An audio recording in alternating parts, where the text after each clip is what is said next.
மருத்துவர் ராமதாஸின் உயிருக்கு அன்புமணி அல்லது அன்புமணியின் மனைவியால் ஆபத்து உள்ளது. அன்புமணியின் பின்னால் செல்பவர்களுக்கே எதிர்காலத்தில் அரசியல் வாய்ப்பு பிரகாசமாக இருக்கும் என்பதால்தான் பலர் அவர் பின்னால் செல்கின்றனர்.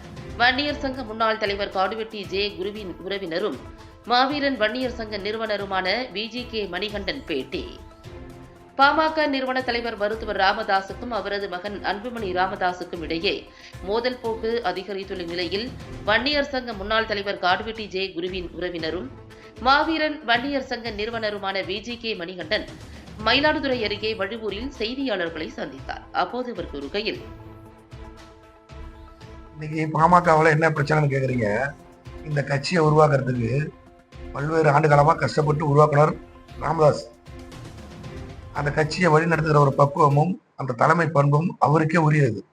இன்னைக்கு அவர் கூப்பிட்டா ஆயிரக்கணக்கான மக்களும் லட்சக்கணக்கான மக்களும் இன்னும் லட்சோதி லட்ச மக்களும் அவர் பின்னாடி போயிட்டு இருக்காங்க. இந்த குறுகிய காலத்தில் அன்புமணி இந்த கட்சி என்னது, என்கிட்ட நீ எல்லாத்தையும் கொடுத்துடணும், நீங்களாம் ஓய்வு பெற வேண்டிய வயதெல்லாம் வந்துருச்சு அப்படிங்கிற ஒரு காலகட்டத்தை முன்னெடுத்து நிர்பந்தத்தோட குடும்பத்தோட சில பின்னணிகள் எல்லாம் சொல்லி அவரை கை நீட்டி பேசி வன்முறையை கொடுக்குற அளவுக்கு கிட்ட போயிட்டாங்க. அப்பதான் ராமதாஸ் தன்னோட பழைய காலங்கள் 1984 அவர் எப்ப கட்சி ஆரம்பிச்சு சங்கத்தை ஆரம்பிச்சு அந்த வன்னிய மக்களுக்காக எப்படிலாம் செயல்பட்டாரோ அந்த மக்களுக்காக இன்னும் நான் செயல்பட போகிறேன் ஒரு செய்தியை சொல்லிட்டு, என்னோட சொத்துக்களும் இந்த வன்னிய அறக்கட்டளைக்காக நான் சம்பாதிச்ச சொத்துக்களும் இந்த மக்கள் மேல வச்சிருக்க நான் பற்றுகளும் எல்லாத்தையும் இந்த மக்களுக்கே நான் கொடுப்பேன். இந்த மக்களுக்கே நான் கொடுக்க போறேன். என் மேல நீ எப்போ நீ வன்முறைக்கு நீ தொடங்க ஆரம்பிச்சிட்டியோ, என் சொத்தும் நான் சம்பாதிச்சதும் என் மக்களும் என் மக்களோட வாழ்ந்து என் சொத்தெல்லாம் கொடுக்க போறேன்னு சொல்றாரு. அதோட மெயின் புள்ளியா அவரை என்னென்ன தவறான கட்டங்கள் கட்டணுமோ அவரை எப்படி அடுத்த ரீதிக்கு கொண்டுட்டு போய் சத்தம் போடாம என்னென்ன செய்யணுமோங்கிறது உங்களுக்கு புரியும். அது என்னன்னு அதெல்லாம் சேர்த்துக்கு ஏற்பாடு பண்ணிட்டு இருக்கார் அன்புமணி ராமதாஸ். காடுவெட்டி குரு தன் உயிருக்கு போராடிட்டு இருக்கிற நிலை, அதாவது விழுப்புரம் கூட்டத்தை முடிச்சுட்டு வர்றப்ப அந்த வாகனத்துல வரப்ப ஒரு மூச்சிறப்பு ஏற்படுது. அப்ப அவர் நிப்பாடி ஒரு சொம்பு தண்ணி கொடுக்குறாங்க. குடிச்சதுக்கு அப்புறம் நிலை ரொம்ப மோசமா போகுது. அந்த நிலைக்கு பிறகு மருத்துவரை தொடர்பு கொண்டு போன்ல பேசி ஒரு சில சிகிச்சைகள் முடிஞ்ச பிறகு மறுநாள் காலையில் அங்க போறாரு. ஐயா, இந்த மாதிரி என்னோட நுரையீரல் பிரச்சனை இருக்கு, எனக்கு முன்னையில இருந்து இது தெரியும், உங்களுக்கு சொல்லியிருக்கேன், நான் ஆபரேஷன் பண்ணணும், வெளிநாட்டுக்கு போகணும்னு ஐயாட்ட போய் சொல்றாரு. குரு, நீ சிங்கப்பூர் போய் செலவு பண்ண அளவுக்கு காசு இருக்கான்னு கேட்கிறாரு ஐயா. அப்ப அவர் கோச்சிக்கிட்டு என்ன பண்றாரு, என்ன போய் இப்படி கேட்டீங்களான்ட்டு கோபமா போறாரு. ஆனா ஐயா அதுக்கு முன்னாடி அதுக்கான தொகையெல்லாம் ரெடி பண்ணிட்டார். இவர் சிங்கப்பூர் ஆட்சி போறதுக்கு எல்லாம் வேலையும் செஞ்சுட்டார்.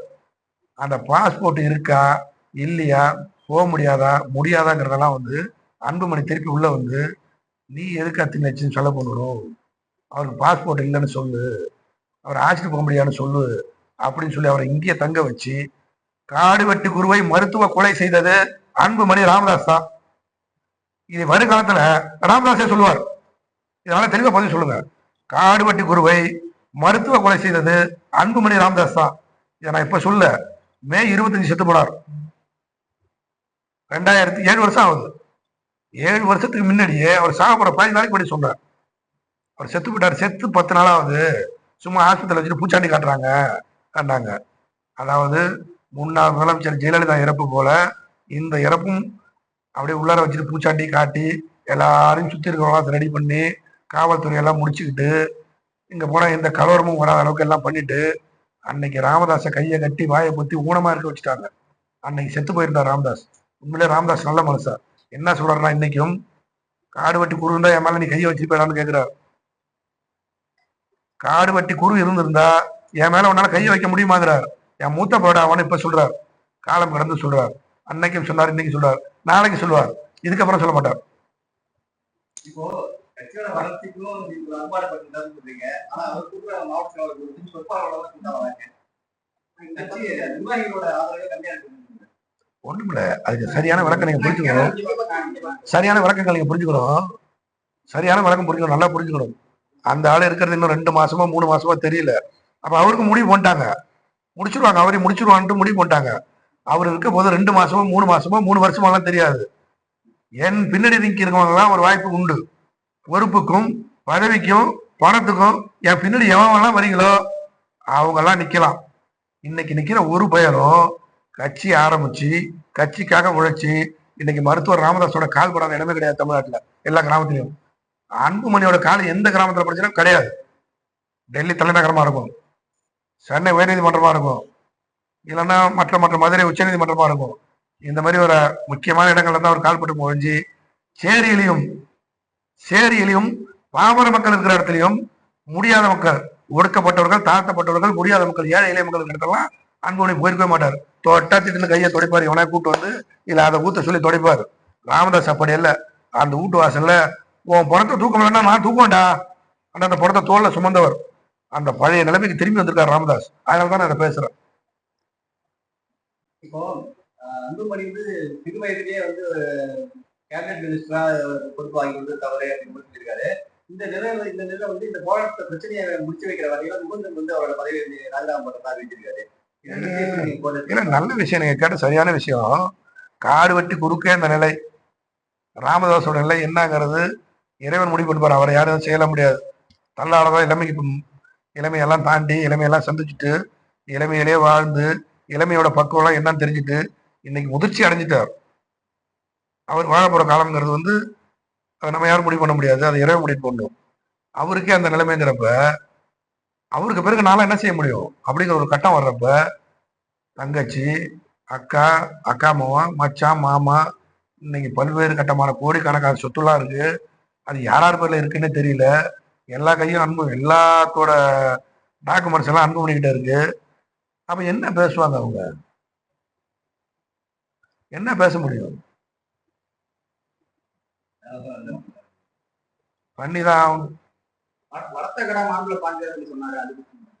ஏன் பாயாது பாய்ந்தானே அவரும். தப்பான மனிதர்களை வளர்த்தாங்க. எல்லாரும் வளர்த்த கடவை எல்லாரும் மாண்டி பாஞ்சிடாது. தன்னோட குடும்ப சூழ்நிலை காரணமாகவும் தன்னோட சொந்த பந்தங்களோட நிர்பந்தத்தின் காலமாகவும் நான் அன்னைக்கு அதை செஞ்சேன்னு அவர் சொல்றாருங்கள, அவர் பண்ண தப்பு திருப்பி அங்க பாயுது. ஆமாங்க, நான் போய் நீங்க எனக்கு ராமதாஸ் எனக்கும் பாட்டாளி மக்களுக்கும் பிடிக்காதுங்க. நான் போய் நீங்க ராமதாஸ் தான் ஆதரிப்பேன், அன்புமணி ஆதரிக்க மாட்டேன்.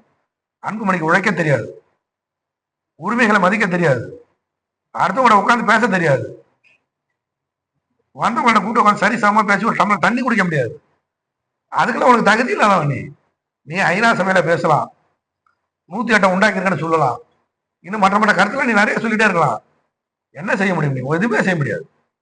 ராமதாஸுங்கிற ஒற்றை வார்த்தை இல்லைன்னு சொன்னா அன்புமணிங்கிற அத்தியாயமே இன்னொரு அரை மணி நேரம் இல்ல, 6 நாள் இல்ல, 60 நாள் இல்ல. அவர் வாயை தொந்துட்டாருன்னா அதுல இருந்து ஸ்டார்டிங் ஆயிடும். கடைசி கட்டமா 60 நாள் எல்லாம் முடிஞ்சிடும்.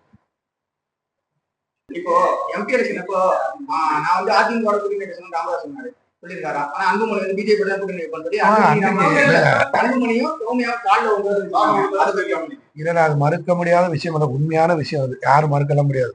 அவங்க குடும்பத்துல அப்பப்ப பெரிய விஷயம் நடக்கும். காடு வெட்டியார் போச்சுட்டு வெளில வந்துடுவார்.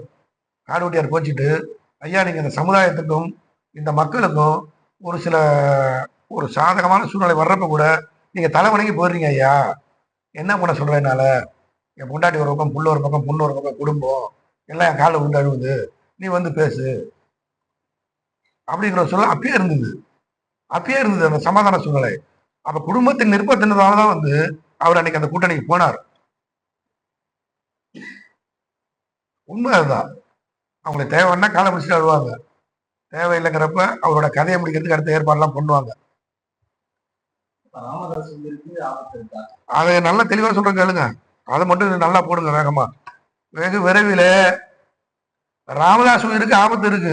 அன்புமணியால ஒரு பக்கம் இருந்தாலும் அன்புமணி பொண்டாட்டியால ஆபத்து இருக்கு. ஐயா மைக்ல சொல்லாத, பேட்டி கொடுக்காத ஒரு விஷயத்த சொல்றாங்க. என்னால் என் கட்சிக்காக, நான் உழைச்ச கட்சிக்காக, உருவாக்கப்பட்ட கட்சிக்காக அந்த 27 பேருக்கும் எல்லா குடும்பத்தையும் போய் சந்திப்பேன். அவங்களுக்கெல்லாம் என்னென்ன செய்யணுமோ செய்வோம். என் சொத்துல அவங்களுக்கெல்லாம் பங்கு உண்டு. அவங்களுக்கு என்னென்ன பண்ணணுமோ, அது வேலையா இருந்தாலும், மருத்துவம் இருந்தாலும், உதவியா இருந்தாலும், எது வேணாலும் பண்ணுவாங்கிற செய்தியை எல்லாருக்கிட்டையும் சொல்லிட்டு இருக்காரு. அதை விரைவில் செய்வாருங்கிறத நாங்களெல்லாம் எதிர்பார்க்கிறோம்.